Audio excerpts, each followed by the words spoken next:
নিতাই, জয় গৌর, জয় রাধা ব্রজমোহন। নিতাই চাঁদের অশেষ কৃপা, আশা করছি তোমরা সকালে সবাই খুব ভালো আছো। আমিও গুরু গোবিন্দের কৃপায় ভালোই আছি। তো আজকে আমাদের শিবরাত্রির উপবাস। কালকে তো শিব পুজো হয়েছে ভোরবেলা অবধি, রাতে ঘুমোইনি, দুদিন ধরে ঘুমটুম সব চলে গেছে। তো এখন হচ্ছে মহাপ্রভুর অধিবাস গুছিয়ে নিয়েছি, কাল সপাশ্বত মহাপ্রভুর ভোগ হবে। তো তাই আজকে একটু অধিবাস পাঠ হয়ে, অধিবাস কীর্তন হয়ে ভোগে ঠাকুর বিশ্রাম যাবে। আর ওদিকে মায়ের পুজো টুজো সব গুছিয়ে দিয়েছি, মায়ের পুজো ওদিকে হচ্ছে। আর আমি এদিকে অধিবাস আদি করে পাঠ কীর্তন করব। আবার রাতে অনেক কাজ আছে, কালকে ভোগ যেহেতু সবজি টবজি আমানি করা হচ্ছে, সব কিছু আমানি টামানি করে হ্যাঁ আজকে সব গুছিয়ে রাখতে হবে। ভোর 4টা অবধি পুজো হবে।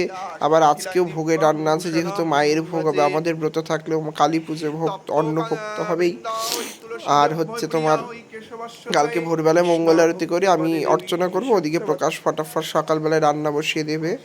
এদিকে সরাসরি তোমাদেরকে হোম দর্শন করাচ্ছি। পুজোর কোনো কিছু শেয়ার করতে পারিনি, পুজো হয়ে গেছে, হোম হলেই পুজো শেষ। এখন বাজে ভোর 3:30 পার হয়ে গেছে, মানে 4টা বাজতে চললো।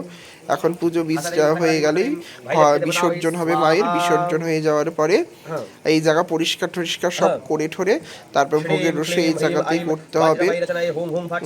আর হচ্ছে প্রচন্ড এই দিকটা গরম পড়ে গেছে এখনই, সবার প্রচন্ড ঘুমে বিভোর হয়ে গেছি, সারা রাত জাগনা, কারোর বাড়িতেই জ্বালানো নেই। ওম হ্রিম ক্রিম হুম মাতঙ্গে ফট স্বাহা মাতঙ্গে দেবতায় স্বাহা। তো হোম ঠোম হয়ে যাওয়ার পরে পুজো বিসর্জন হয়ে গেছে, ঘট বিসর্জন হয়ে যাওয়ার পরে আমি স্নান করে মঙ্গল আরতি করে নিয়েছি। এখন অর্চন করছি, সকলকে স্নান আদি করিয়ে শৃঙ্গার ফুল তুলসী দিয়ে ভোগের রান্না বসাবো। এদিকে আমি আলাদা করে ভোগের রান্না করবো, আর এদিকে প্রকাশ বড় রান্না বাইরে করছে। আমি ঠাকুরের শুধু 4 পারসের ভোগের রান্নাটুকু আমি ওখানে করে নেবো,